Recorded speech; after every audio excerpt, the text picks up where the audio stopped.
Berhenti mengeluh, stop complaining. Orang yang tidak tahu berterima kasih, salah satu cirinya itu selalu komplain. Sudah dibantu, masih ngeluh. Udah dikasih, masih bilang kurang. Selalu negatif. Responnya, komennya, always negatif. Doa, puasa, Tuhan, saya butuh kerjaan. Sekalinya mau dikasih kerjaan, gak mau, kerja itu bau. Aduh, terlalu berat, gak sanggup. Saya fisiknya gak kuat. Bosnya galak, bosnya pelit, bosnya rese, gajinya kecil. Aduh, capek, kerjanya berat. Lebih baik Anda tunjukkan dulu kemampuan Anda sebelum Anda menyampaikan tuntutan Anda. Sebaiknya kita belajar setia dalam perkara kecil, karena firman Tuhan bilang gini, orang yang setia dalam perkara kecil akan dipercayakan perkara besar. Ada anak-anak muda jomblo yang desperate cari jodoh. Mereka doa minta pasangan hidup sama Tuhan. Dikirim jodoh sama Tuhan, komplain. Kurang cakep, kurang kaya, kurang berwibawa. Waduh, ceweknya cerewet, suka ngatur. Aduh, cowoknya cuek, kurang perhatian. Ada lagi, kurang tinggi, kurang keren, kurang putih. Komplainnya banyak. Saya mau ingatkan bagi Anda yang mungkin suka komplain, suka ngeluh tentang hidupmu. Hey, hati-hati, jangan sampai Tuhan menjawab sesuai dengan keluhanmu. Jangan sampai Tuhan menjawab sesuai dengan sungut-sungut kita.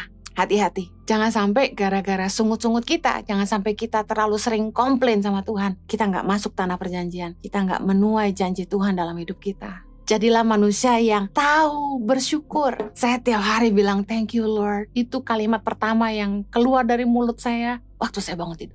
Well, Tuhan nggak jawab doa kita dengan standar kita. Tuhan jawab doa kita dengan standar Tuhan.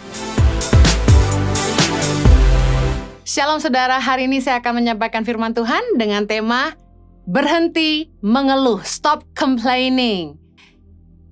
Orang yang tidak tahu berterima kasih, salah satu cirinya itu selalu komplain. Sudah dibantu, masih ngeluh. Udah dikasih, masih bilang kurang.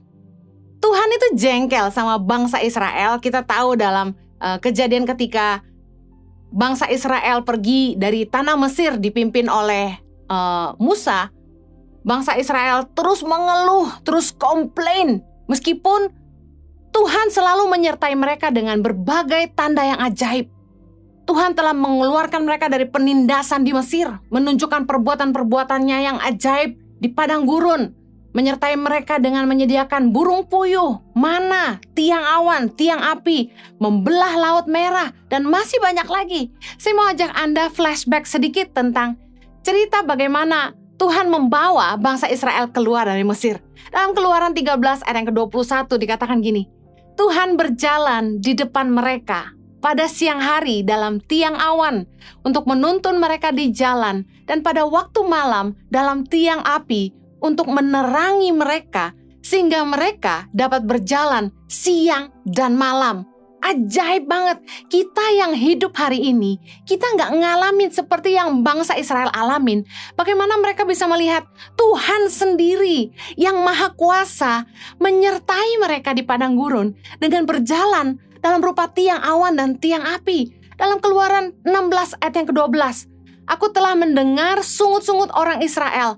Katakanlah kepada mereka, pada waktu senja kamu akan makan daging, dan pada waktu pagi kamu akan kenyang makan roti. Maka kamu akan mengetahui bahwa akulah Tuhan Allahmu. Keren banget penyediaan Tuhan. Kalau kita suka bercanda dan bilang gini, duit gak jatuh dari langit, saya mau kasih tahu, penyediaan Tuhan untuk makan mereka sungguh-sungguh jatuh dari langit. Bangsa Israel kenyang dengan roti berupa mana, katanya dari embun di pagi hari, dan juga burung puyuh yang jadi daging di malam hari. Betapa kerennya penyertaan Tuhan, segitu ajaib dan luar biasanya. Mari kita lihat lagi dalam Yosua 4 ayat 23. Sebab Tuhan Allahmu telah mengeringkan di depan kamu air sungai Yordan, sampai kamu dapat menyeberang seperti yang telah dilakukan Tuhan Allahmu dengan laut Teberau yang telah dikeringkannya di depan kita, sampai kita dapat menyeberang, supaya semua bangsa di bumi tahu bahwa kuat tangan Tuhan, dan supaya mereka selalu taat kepada Tuhan Allahmu. Kalau ada orang yang gak percaya bahwa Tuhan itu ada, saya bingung, karena kejadian yang luar biasa ini, Tuhan yang maha kuasa, sang pencipta alam semesta, dia sendiri yang menyatakan dirinya dengan begitu hebatnya. di tengah-tengah bangsa Israel, Tuhan tidak hanya menjatuhkan burung puyuh sebagai makanan atau mengubah embun jadi roti bagi mereka. Tuhan juga berjalan di depan bangsa Israel sebagai tiang awan dan tiang api. Dan yang lebih dahsyat lagi, Tuhan membuat mujizat membelah laut merah menjadi permukaan yang kering untuk dilewati oleh bangsa ini. Dan bagaimana para serdadu Mesir, kemudian kereta kuda Firaun, semuanya mati di dalam terjangan ombak. Ketika laut itu menutup kembali, betapa dahsyatnya Tuhan dan terlalu luar biasa. Betapa beruntungnya bangsa Israel, karena mereka melihat sendiri dan mereka ngalami Tuhan sedahsyat itu. Kita yang hari ini hidup, kita hanya bisa berdoa dan beriman. Meskipun saya yakin dalam hidup kita orang percaya, kita juga mengalami keajaiban-keajaiban Tuhan seperti saya sendiri. Bagaimana mungkin seorang Henny Kristianus, Yohanes Kristianus, kami hanya pendeta kecil, bisa dipercaya Tuhan kasih makan ribuan anak di Indonesia. Kalau bukan Tuhan itu siapa? Tapi saya mau katakan gini, bangsa Israel ini spesial banget. Mereka ngalamin Tuhan sungguh-sungguh dengan begitu hebatnya. Tapi berkali-kali mereka membuat Tuhan itu marah. Dalam Bilangan 11 ayat yang pertama, pada suatu kali bangsa itu bersungut-sungut di hadapan Tuhan tentang nasib buruk mereka. Dan ketika Tuhan mendengarnya, bangkitlah murkanya. Kemudian menyalahlah api Tuhan di antara mereka dan merajalela di tepi tempat perkemahan. Lalu berteriaklah bangsa itu kepada Musa dan Musa berdoa kepada Tuhan, maka padamlah api itu. Ada lagi dalam Bilangan 14 ayat yang ke-27. Berapa lama lagi umat yang jahat ini akan bersungut-sungut kepadaku?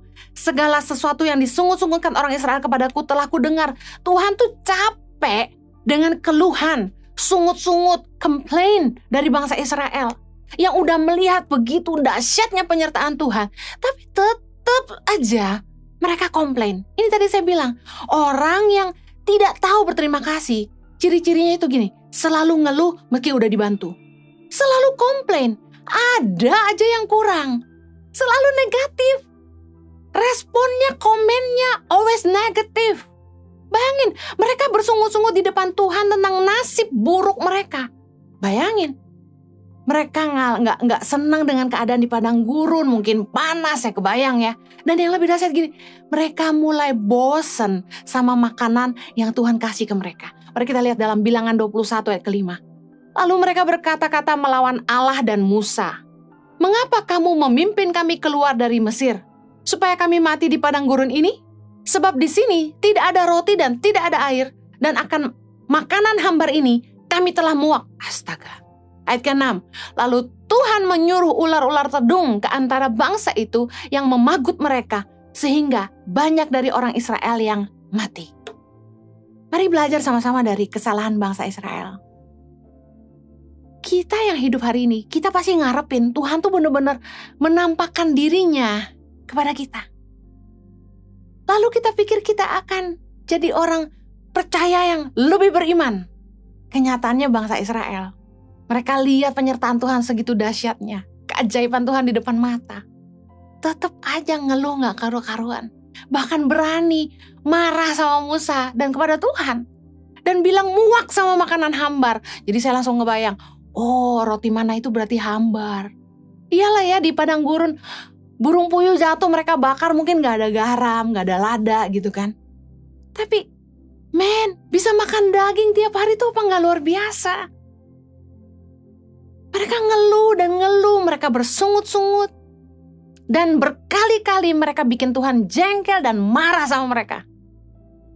Saya mau kasih tahu, bukankah kita juga seringkali bersungut-sungut sama Tuhan? Kita ngomel sama Tuhan, kita ngeluh tentang hidup kita. Kita gak mengucap syukur. Dan ketahuilah bahwa Tuhan tuh gak suka dengar sungut-sungut kita. Tuhan tuh gak suka dengar kita tuh ngeluh. Karena itu berhentilah mengeluh. Stop complaining. Jangan suka bilang, aduh nasib buruk, aduh hidup gue susah. Berhenti mengeluh. Jangan mulai komplain tentang apa yang kita gak bisa miliki. Tapi mari syukuri apa yang Tuhan sediakan hari ini. Mari belajar dari bangsa Israel. Mereka gak tahu berterima kasih. Mereka gak cuma sering mengeluh. Mereka malah kurang ajar sama Tuhan dan Musa. Tapi mereka juga malah tidak setia. Sudah dibela, masih nggak setia. 2 Raja-Raja 17 ayat 9. Dan orang Israel telah menjalankan hal-hal yang tidak patut terhadap Tuhan, Allah mereka. Mereka mendirikan bukit-bukit pengorbanan dimanapun mereka diam, baik dekat menara penjagaan maupun di kota yang berkubu. Jadi mereka masih menyembah berhala. Mereka juga satu kali kumpulin semua emas, perhiasan mereka, lebur, mereka bikin patung ini, patung itu, mereka sembah, lembu dan sebagainya. Tuhan marah sama mereka. Mereka gak ada takutnya sama Tuhan. Sama seperti kita. Tuhan udah nolong kita, Tuhan udah berkati kita. Tapi kita gak tahu berterima kasih, kita masih komplain, dan kita gak setia sama Tuhan. Tahukah Anda bahwa kita tuh punya Tuhan yang pencemburu? Ulangan 4 ayat 24 berkata, sebab Tuhan Allahmu adalah api yang menghanguskan, Allah yang cemburu. Kita punya Tuhan yang cemburu. Jangan sampai kita mengasihi siapapun atau apapun lebih daripada Tuhan. Kita harus menomorsatukan Tuhan dalam hidup kita.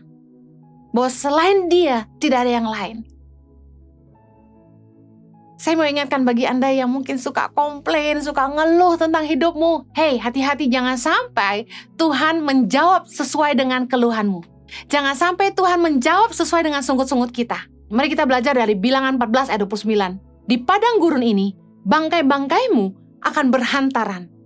Yakni semua orang di antara kamu yang dicatat, semua tanpa terkecuali yang berumur 20 tahun ke atas, karena kamu telah bersungut-sungut kepadaku.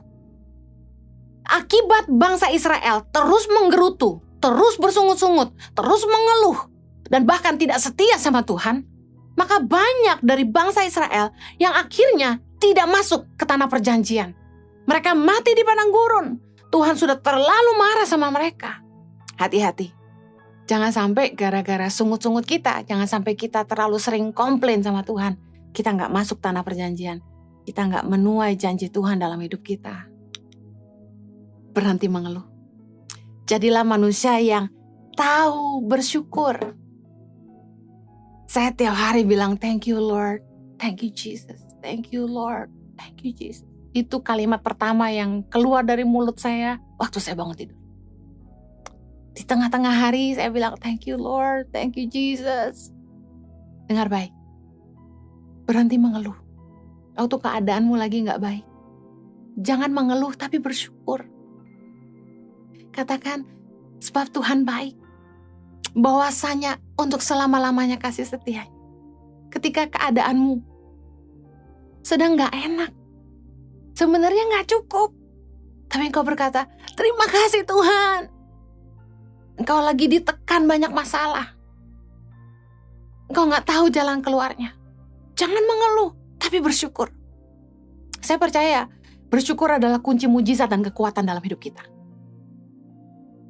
Saya mau kasih contoh beberapa kejadian dalam hidup orang-orang yang sudah dibantu masih ngeluh.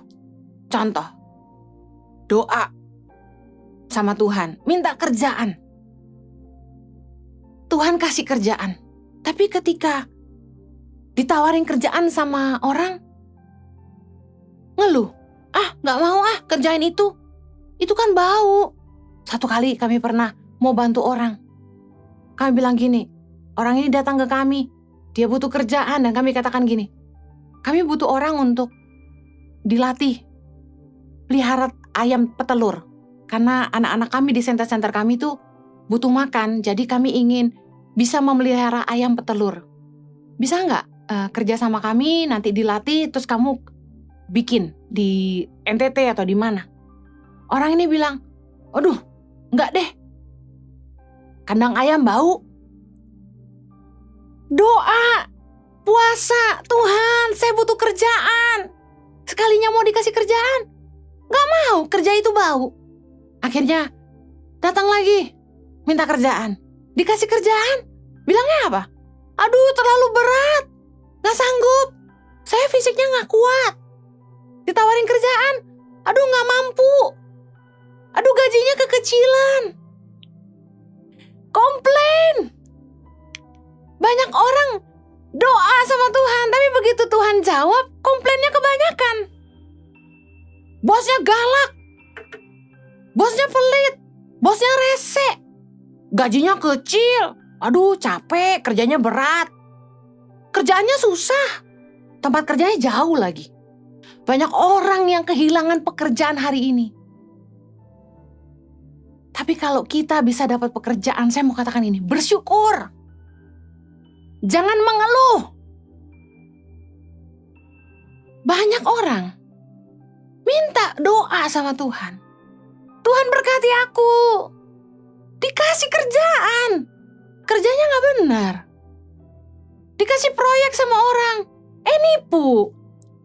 Kerjanya gak bagus. Aduh proyek sepi. Doa sama Tuhan. Tuhan kirim proyek. Tapi ngerjainnya gak benar. Orang kecewa, gak balik lagi. Tuhan jawab sebenarnya doa kita.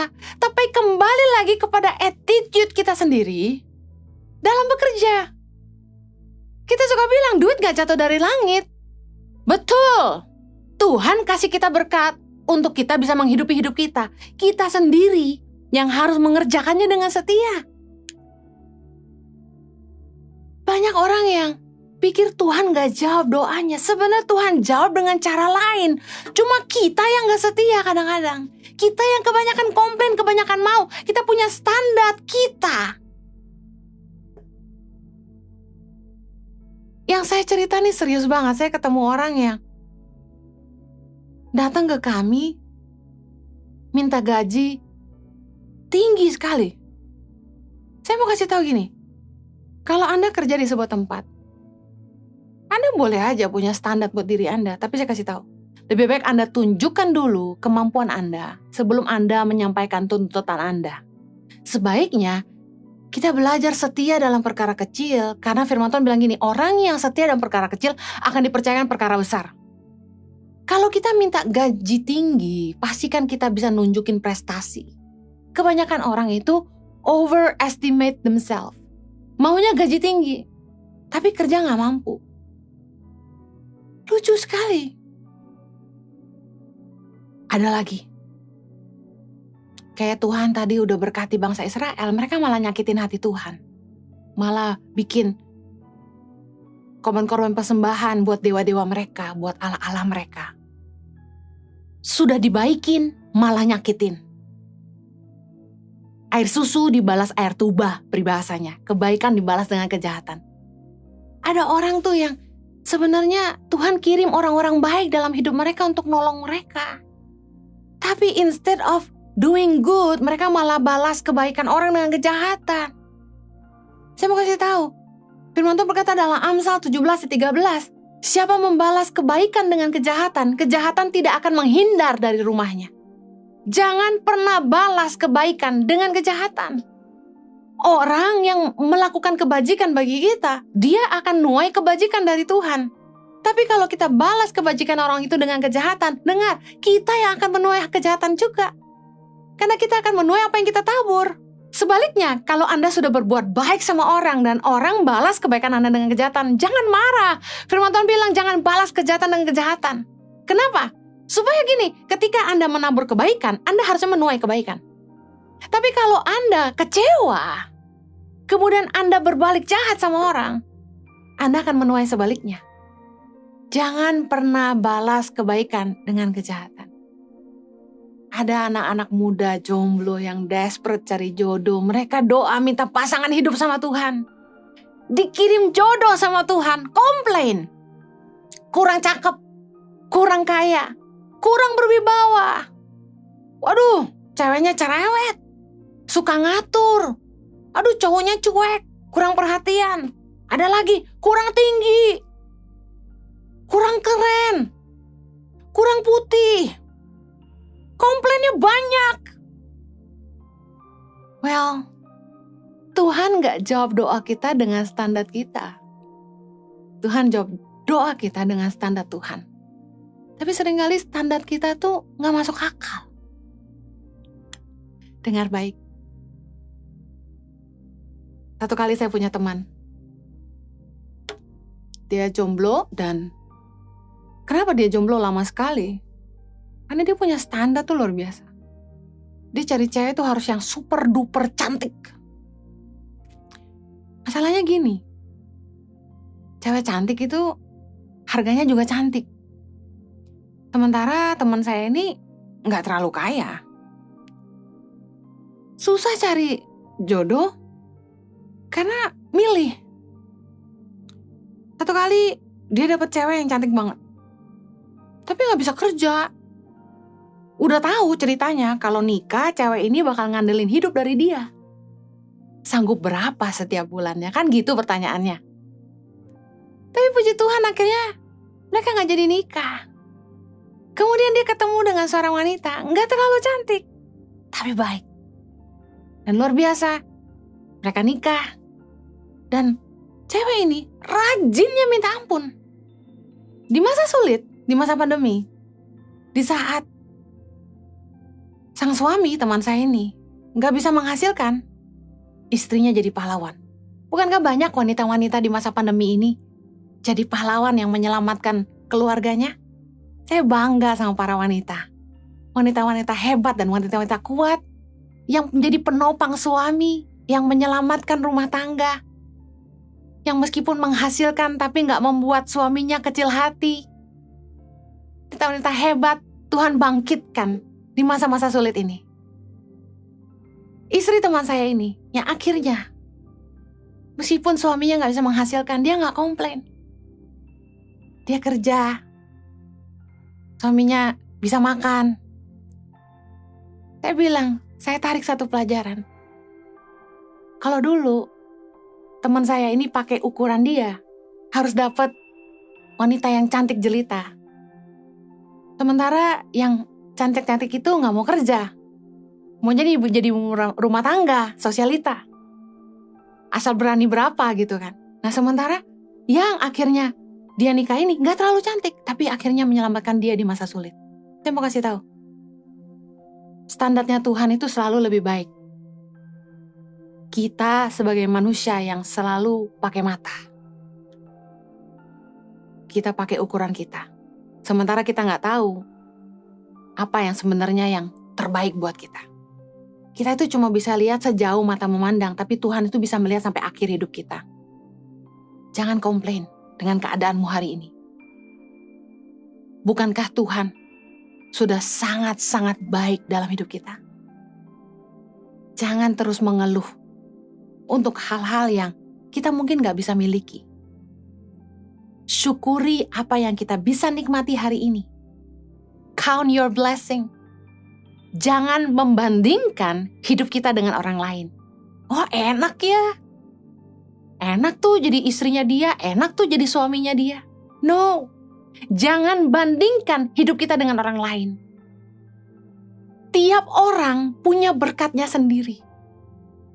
Kalau kita bisa belajar mengucap syukur, kita akan bisa melihat apa yang sebenarnya Tuhan telah sediakan dalam hidup kita. Berhenti mengeluh.